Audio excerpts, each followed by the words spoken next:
Olá, bem-vindo ao Entre Líderes, nosso podcast. Eu, Reinaldo Passador e Nancy Assad, trazendo aqui os nossos convidados. Pessoas muito importantes, pessoas especiais, que têm uma boa história para contar. E hoje tendo o prazer aqui de receber o Dr. Philip Wolff, que trabalha com liderança na produção humana, reprodução humana assistida. Seja muito bem-vindo, Dr. Philip.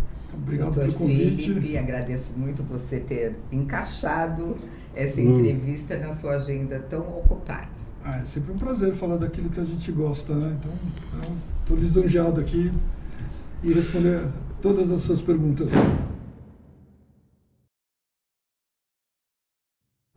A Gênix faz especificamente? Ou quais os serviços que ela presta, quem que são as pessoas que procuram esses serviços? A Gênix é um serviço de reprodução humana desenhado para atender o médico. Então, lá eu tenho consultórios montados com ultrassom, com tudo que tem de última geração para você atender o seu paciente, e um laboratório de ponta para fazer a parte de micromanipulação, fertilização in vitro, congelamento, as biópsias embrionárias, enfim. Então, é um serviço voltado para atender o médico e o paciente. E dentro da Gênix a gente tem as especialidades do ginecologista infertileuta, do andrologista ou urologista infertileuta e... Que é fertileuta? É o nome dado para o médico que hoje, dependendo do CRM, se você falar que o cara é especialista sem o raio do R que é, então pode dar ruim, mas a especialização é quando você foca numa determinada área e se torna um expert naquele assunto. Então, um infertileuta é um expert e, além de ginecologia e obstetrícia, a parte de saúde reprodutiva. E como é que funciona essa questão da reprodução humana assistida? A reprodução, o fato da gente atender casais e hoje famílias plurais, né? Então hoje você tem diversos tipos de composição familiares. As produções independentes estão óbvias. Que nas condições biológicas normais não seriam possíveis, então tem outras alternativas para se providenciar. Isso, e a gente acaba dando um empurrãozinho com a ciência e com o atendimento, mas do ponto de vista do que a gente faz exatamente. Então hoje você sabe que a infertilidade acomete de 15% a 20% da população entre 18 e hoje a gente fala dos jovens de 50 anos que também querem ser pais, né? Então a gente atende uma gama muito grande de faixas etárias que desejam engravidar, ou por fato de não conseguirem, ou porque já passaram do tempo de engravidar, o tempo biológico, não do tempo de vida. Então mulheres... a gente 40, fala, 50? A partir dos 40 anos, a gravidez para uma mulher se torna muito difícil. Não que seja impossível, medicina não é uma ciência exata. E também não é arriscado desde que tenha um pré-natal bem feito, tenha um acompanhamento de bons profissionais. Os riscos, óbvio, existem, mas não são... São administráveis. São administráveis. Uma questão. Pessoas, por exemplo, que têm lá uma certa doença congênita, alguma dificuldade, e ela tem o risco de passar essa doença para o ventre de um feto. Sim. Ela pode até ter isso, mas ela prefere, então, fazer uma reprodução de uma outra maneira para que ela também não tenha esse risco. Isso é possível? A pergunta é excelente. Então, hoje a gente sabe que o aconselhamento genético ele pode predizer a probabilidade daquela criança nascer com ou uma cromossomopatia ou uma doença monossômica, ou seja, uma mutação de um determinado gene. E aí o que a gente pode fazer? Conhecendo a doença ou conhecendo a cromossomopatia, eu consigo selecionar o embrião. Eu vou lá, faço a testagem do casal, então por exame de sangue a gente consegue fazer um painel genético do marido, da mulher, junto as duas coisas, e a gente consegue, bem grosseiramente falando, a gente consegue avaliar e predizer a probabilidade daquela criança nascer com uma doença. Se eu sei a mutação, eu consigo ir caçar a mutação direto no embrião. Então eu desenho sondas de biologia molecular para separar esse embrião. Ou para mulheres mais velhas, elas podem fazer a biópsia do embrião delas e segregar síndrome de Down ou outras cromossomopatias. Então, e aí se escolhe o embrião sadio, é isso? Isso. Vocês não tratam o embrião? Não, ainda não. Trabalha com embrião sadio, né? No Japão tem pesquisas falando sobre reedição genética para síndrome de Down e com resultados bem promissores. E como é que assim, um casal de homens que quer ter um filho procura a Gênix? Vocês têm doação de óvulos, que eles podem ir no banco de óvulos? Então, assim, a famosa barriga de aluguel também caberia aqui no caso? Caberia, né? Barriga de aluguel é um termo pejorativo. Sim. Então seria um termo correto. Que é aquela que eu conheço, não sei se você também, né? De repente assim, né? Como é que funciona isso na prática? Nós somos antiguinhos. Não, mas a barriga de aluguel faz sentido, enfim, por uma série de questões, mas o termo correto é cessão temporária de útero. Então, alguém cede o útero, e geralmente tem que ser parente de até 4º grau. Tá. Se não for parente de 4º grau, a gente tem que entrar com um pedido no CRM, a documentação, etc. Validarem e autorizarem. Juridicamente, no Brasil tem tido autorizações nesse sentido? Tem. Então, voltando à pergunta de 2 meninos quererem ter filhos. Então, eles vão ter que recorrer a um banco de óvulos e uma cedente temporária de útero. Precisa ser uma mulher? De óvulos vocês têm? Sim, a gente tem um banco robusto de óvulos hoje, com o programa Doar Mais, né, que é um programa de ovo doação que a gente atende o Brasil inteiro. Eu assisti um filme uma vez, essa é a curiosidade. Precisa ser uma mulher para a geração da criança ou pode ser um homem? Eu não tenho uma estrutura, o homem não tem uma estrutura, claro. Precisa de um útero. No caso. Não, porque teve um filme uma vez assim que a pessoa. Claro, filme é filme. Então, aí eu falei, será que tem alguma coisa a ver? Deixa eu resolver. O que se faz hoje no Brasil, e tem crianças nascidas vivas, é o transplante de útero, ou entre cadáver e vivo, ou entre parentes. Gerar possibilidade. Então, aí com transplante de útero. Vira possível. Isso existe no Brasil? Nunca tinha ouvido falar. Sim, isso foi feito alguns anos atrás para a equipe do Hospital das Clínicas e com a criança nascida. Olha só. Sadia, normal. Então foi um negócio bem legal. E hoje você tem vários serviços no mundo que fazem esse tipo de transplante.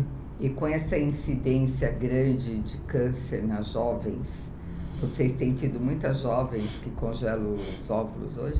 Então, sim, o congelamento de óvulos é uma coisa extremamente importante no seguinte sentido. Então, você tem o congelamento de óvulos social, que é a mulher que quer postergar a gravidez. Então, o recomendável é que ela congele os óvulos dela até os 34, 35 anos. Depois dos 35, 36 anos, o óvulo começa a ter um declínio na qualidade, então a gente preconiza que seja quanto antes.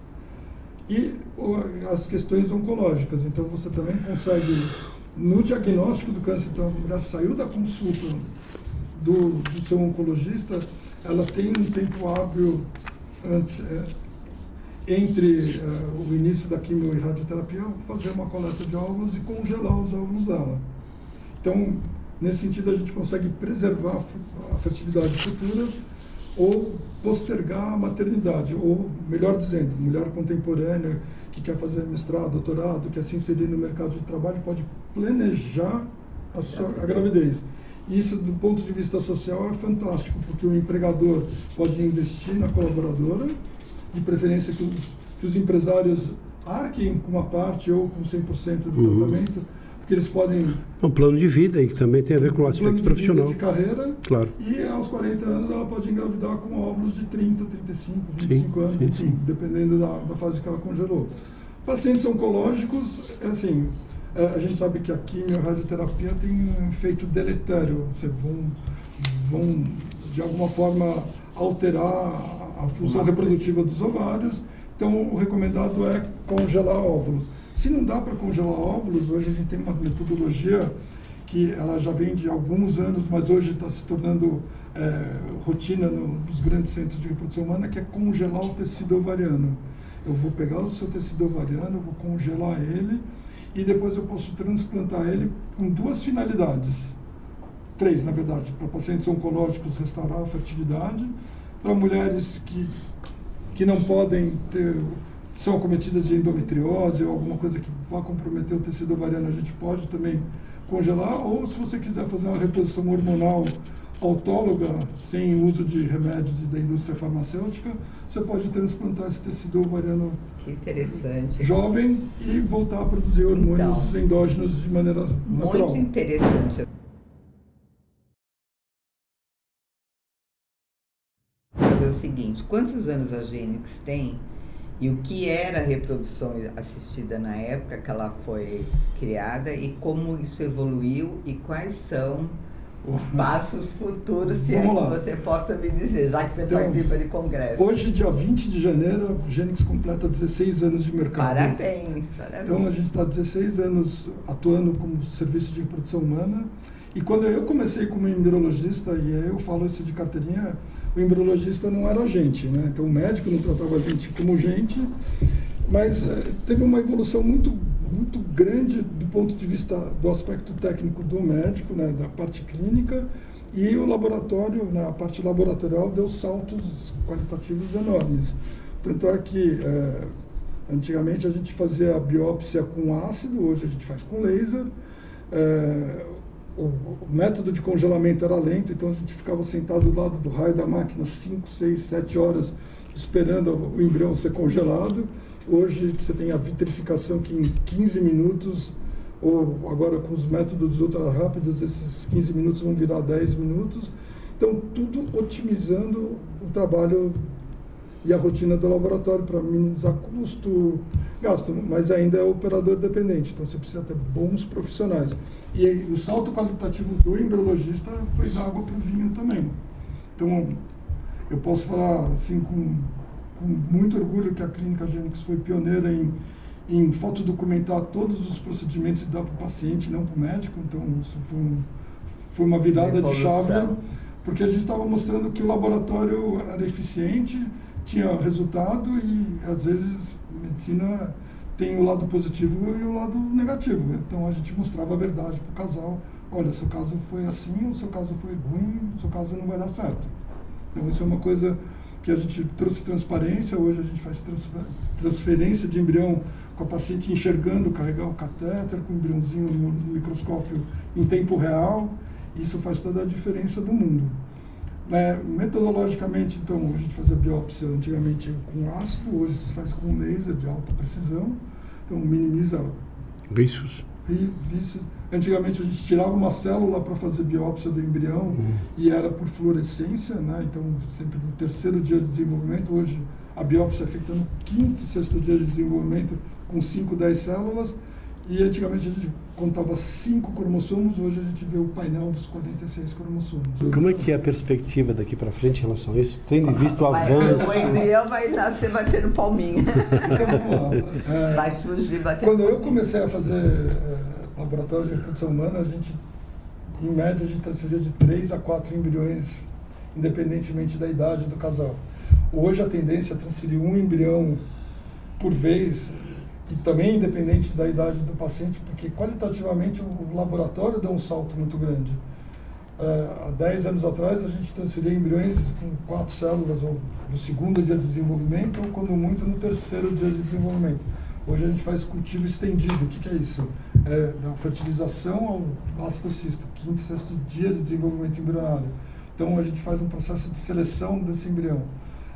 Do ponto de vista tecnológico, hoje selecionar um embrião, time-lapse. Então são incubadoras que fotografam o desenvolvimento embrionário em tempo real e depois o software te dá as 170 horas de desenvolvimento, 180 horas de desenvolvimento embrionário resumidos num vídeo. Então você consegue acompanhar isso de forma muito bacana. De técnica, né? E a inteligência artificial hoje veio para facilitar o mundo, não veio para substituir as pessoas, mas veio para dar uma ajuda extra.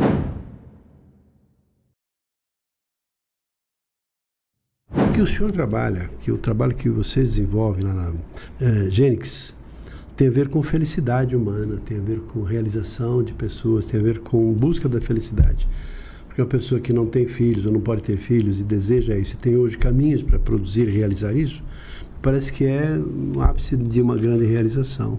Como é que esse lado humano do trabalho técnico, científico, biológico que o senhor realiza? Então, como é que é essa sua percepção? Pegando o gancho do desenvolvimento das metodologias, então hoje o laboratório ele saiu do analógico para o inteligência artificial. Então hoje você tem incubadoras que te mostram o desenvolvimento embrionário em tempo real e um sistema de inteligência artificial que dá um score para aquele embrião, para aquele óvulo, enfim. Antigamente o embriologista... Vocês têm inteligência artificial na gente?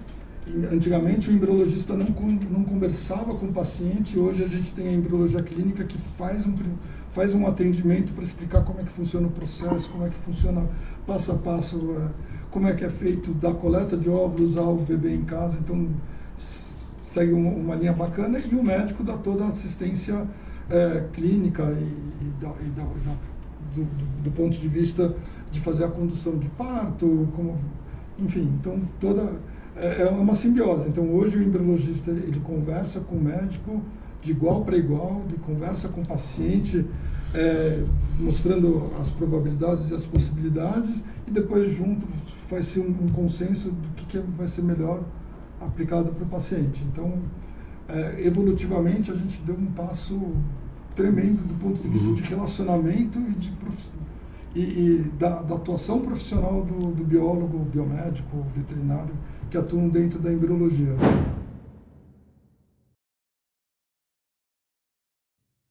Vocês promovem a felicidade, porque vocês viabilizam a gravidez, o nascimento de um bebê para muitos casais.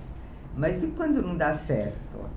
Então, vocês têm uma maneira emocional para lidar com essas questões, ou isso fica por conta dos médicos? Cada paciente reage e responde de uma maneira. Então, só falando um pouquinho de estatística. Então, hoje, em qualquer serviço de reprodução humana bem estabelecido, as taxas de gravidez têm que variar de 45% a 65%. Às vezes acontece de ter gente aí falando de 70%, 80%. De sucesso. De sucesso, mas são algumas exceções. Às vezes são variáveis muito, muito intrínsecas. Mas vamos pé no chão, o que a literatura preconiza, 45%, 55% de taxa de gravidez. Antigamente eram 15%, 20%, hoje a gente tem um salto qualitativo muito grande. Então, e você tem aí 60% das vezes dando certo, 40% das vezes dando errado. E às vezes quando dá certo, você ainda tem uma probabilidade de ter uma perda gestacional ou por uma consequência genética ou imunológica ou às vezes até anatômica que passou desapercebido numa análise do paciente. Então, você lidar com frustração do casal, primeiro você tem que ser muito cúmplice do seu paciente. E seu paciente tem que depositar uma confiança muito grande em você. Tendo essa relação muito bem estabelecida e conversas muito transparentes, se deu errado na primeira tentativa, vamos começar tudo de novo, fazer uma segunda tentativa, uma terceira, uma quarta, uma quinta, até dar certo. A tendência é dar certo. Óbvio que você tem algumas exceções que às vezes o tratamento é arrastado, o tratamento não dá certo, aí a relação médico-paciente acaba sendo desgastado, né? O paciente-laboratório acaba sendo desgastado, eles vão pulando de serviço em serviço. O ideal é insistir num único lugar, que mais cedo ou mais tarde vai dar certo.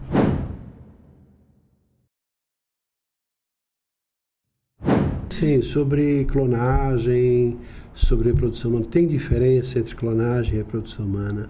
Qual é a diferença entre uma e outra? E o que se pratica ou não no mercado? O que se é viável, lícito ou não? Vamos lá. Então, e uma pergunta sobre a ética na reprodução humana, porque vocês estão limitados a algumas coisas, né? Sim. Então vamos lá. Então ética e caráter é tudo... Bom, ética é tudo aquilo que você faz quando está todo mundo vendo, e caráter é tudo aquilo que você faz quando ninguém está vendo. Uhum. Dito isso, segurança jurídica a gente não tem 100% no Brasil, então as decisões variam muito da consciência e do discernimento do juiz, então muitas vezes a gente tem algumas surpresas, mas a reprodução humana no Brasil ela é regulamentada. Então tem a RDC 771, que foi agora de agosto de 2022, se eu não me engano, que ela foi posta em prática, e a gente tem as resoluções do Conselho Federal de Medicina que norteiam a reprodução humana.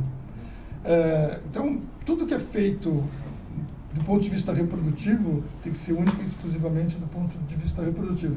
Exemplo, eu não posso fazer sexagem social. Doutor, eu quero um menino. Metodologicamente, a gente tem as ferramentas para te dizer se esse embrião é XX ou XY, se é do sexo feminino ou masculino, mas eu não posso acatar a vontade do paciente para transferir só menino e menina. Isso que é o que diz a legislação brasileira. Então, a reprodução humana é com fins única e exclusivamente reprodutivos, para procriação. Ponto. As outras metodologias que surgem no campo da veterinária ou da ciência básica, como clonagem, edição gênica, essas coisas todas, elas estão no campo experimental e, assim, às vezes você pode aplicar num tratamento de reprodução assistida? Sim. Mas é uma coisa questionável? Bastante. Então, você acaba evitando de fazer coisas que são muito fora do convencional ou das normas que estão estabelecidas, aprovadas no Brasil. Voltando um pouquinho de sessão temporária de útero, barriga de aluguel ou ovo doação. Nos Estados Unidos, você tem estados nos Estados Unidos onde você pode fazer um contrato, contratar uma pessoa e ter essa barriga de aluguel. Aí o termo barriga de aluguel se encaixa. Cabe direitinho. Cabe direitinho. Ou você pode comprar óvulos de uma doadora. No Brasil, a doação tem que ser altruísta e voluntária. Ela pode ser feita. E a sessão temporária de útero não pode ter envolvimento de nenhuma espécie financeira. Então, às vezes acaba dificultando teoricamente, as coisas. Né? Você tem um envolvimento financeiro porque quem está gestando vai ter plano de saúde, vai ter custo, vai ter uma ajuda de custo. Enfim, então ele vai ter um cuidado mais de perto. Mas você não pode simplesmente dar um montante de dinheiro. Quero fazer esse tratamento aqui, isso é tido como ilegal. Entendi. Dentro do laboratório, quando a gente fala de doação de gametas, então sêmen doado ou óvulos doados, se o casal não assinar um termo de consentimento, eu não posso fazer. Então, a base do tratamento está eles autorizarem a ser feito através de um termo de consentimento. Não está escrito o que vai dar certo, o que vai dar errado, o que pode ser feito e o que não pode ser feito, e quais são os direitos e deveres de ambas as partes, e o resultado final, que eu não posso prometer, é uma gravidez. Sim. Tá, e assim, no Brasil existe doação de embrião? Existe, mas ainda é um tabu. Sim. O que acontece? A gente hoje tem aí, uma população de mais de 10 mil embriões guardados na clínica Gênix. Uns 2 mil, 3 mil pacientes. Toda vez que a gente manda um boleto de manutenção, eles recorrem, eu quero descartar, e não sei o quê, não quero mais manter, porque eu já engravidei, já aconteceu isso, eu já passei da idade, me divorciei. E aí a ideia é que esses casais doem esses embriões para outros casais que gostariam de adotar um embrião. Para não desperdiçar, não jogar, é claro. E assim... Porque se trata de vida humana, né? Então, doação de embrião, então, no Brasil? Existe, mas ela é muito tímida, ela é muito pequenininha, e as pessoas poderiam ser conscientizadas que, mas é meu material genético, mas é meu filho. E eu falo, brincando mais sério, que quem põe no mundo nem sempre é pai e mãe. Agora, quem cria, depois que ele está posto no mundo, é pai e mãe. É verdade. Então, porque é como óvulo, você perde através da menstruação, então você está perdendo um filho. Não está, né? E uma outra coisa legal também dos programas de ovo doação, acho que a pergunta que é mais recorrente é assim, mas não é a minha genética. Então, aí a gente fala que, assim, realmente, genética não mente, você tem 50% de genética vindo do pai, 50% da mãe, mas quando o embrião está dentro do útero materno, ele recebe informações do DNA da mãe e acaba sendo incorporado no desenvolvimento embrionário. Que interessante. Que é um fenômeno chamado de epigenética. Então, é um meio ambiente influenciando... Acaba interferindo no resultado. Isso para mim é novidade, eu não algumas ações genéticas. E aí, quando a criança nasce, você vê que ela tem características de comportamento dos pais. E aí não entra genética. Enfim, então, geralmente as crianças, os pais que recorrem à ovodoação, quando a criança nasce, nem se lembram da origem genética dos gametas. Só uma curiosidade aqui, é caro um tratamento? Por exemplo, eu tenho lá um problema, uma necessidade, minha mulher não consegue engravidar, ou eu, em função talvez minha, de alguma dificuldade minha aí, vou contratar esse serviço. Eu tenho que ser por meio de algum médico, não posso ir diretamente no senhor. Pode, eu vou indicar um médico Ah, tá. Da minha confiança para ok. fazer o tratamento. E quanto é que sairia, por exemplo, só para ter uma ideia, assim, uma estimativa, normalmente, se eu fosse fazer um trabalho... Vamos lá, nós dessa temos natureza? dois caminhos no Brasil. Então, hoje você tem serviços públicos que são 100% gratuitos, que é o Hospital da Mulher, antigo Pérola Baito, Uhum. e, se eu não me engano, é o Hospital das Clínicas da Universidade de São Paulo. Então, lá você tem serviços, pelo menos aqui em São Paulo. Uhum. Tem, em outros estados também deve ter órgãos públicos que disponibilizam tratamento 100% gratuito. Uhum. Tem fila de espera, tem um processo rigoroso de seleção, então é mais complicado, mas não é impossível. Se a gente falasse de 30 anos atrás, era uma coisa extremamente cara de ser feita e talvez não acessível para toda ou grande parte da população. Hoje, classe média, média baixa, classe média, média alta, conseguem fazer um tratamento que varia, geralmente medicação, que acaba impactando no tratamento, entre R$3.500 a R$8.000. Laboratório vai gastar aí 12, 15 mil reais, dependendo dos implementos que você vai colocar, e mais os honorários médicos. Então, 25, 30 mil reais é um tratamento. Não, é um absurdo em termos da minha visão. Não é acessível? É acessível, claro, porque hoje claro. você pode financiar, você pode parcelar, você... É pela realização de um sonho, pela realização do que isso representa. É uma coisa que você faz, na maioria das vezes, uma vez e é para a vida toda, né? É um investimento. Olha só. É mais barato que uma plástica. Tem trabalhos publicados mostrando que a fertilização, as crianças geradas de fertilização in vitro, elas vão dar um retorno para a sociedade muito grande. Por quê? Porque são crianças que primeiro foram desejadas. Depois, quando elas nascem, elas vão ser criadas num ambiente com amor, carinho. Sim. E principalmente foco na educação dessa criança.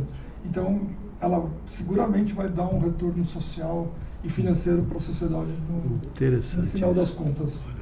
Eu tenho um netinho de fertilização. E é a melhor coisa do mundo, né? Alegria da avó, né? Alegria da avó. Eu amo ser avó. Assim, tá vendo só outro assim, alegre sua avó, né? Contrário de você. Uma boa comunicação. Eu gostaria que você desse uma mensagem geral para finalizar e fala por que é legal essa carreira para os jovens que estão... Olhando para essa câmera aqui, que aí vai direto no coração das pessoas. Bom, primeiro que ser embriologista hoje no Brasil, a gente sai da parte da bancada e tem que incorporar o lado empreendedor, né? Então, para você crescer profissionalmente, você, além de técnico, você tem que ser empreendedor, tem que estudar, tem que fazer ciência e tem que atender as pessoas da melhor forma possível. E outra pergunta era... Por que é legal essa carreira para os jovens, né? Isso, basicamente. Caso eu queira, então, entrar, enveredar por esse caminho. Enveredar, hoje você tem várias portas de acesso para se tornar embriologista. Hoje você tem inúmeras pós-graduações, lato sensu, então vocês podem fazer os cursos, e as habilitações dos cursos de faculdade de biomedicina. E é uma profissão que tende a crescer no Brasil. Na verdade, é uma profissão que hoje a gente tinha 5, 10 clínicas 20 anos atrás, hoje nós temos mais de 200 clínicas esparramadas em todo o território nacional. É uma boa oportunidade. Então está se abrindo uma boa oportunidade para bons profissionais, mas requer dedicação, abrir mão de final de semana, trabalhar segunda a segunda e trabalhar com o bem mais precioso que é a vida.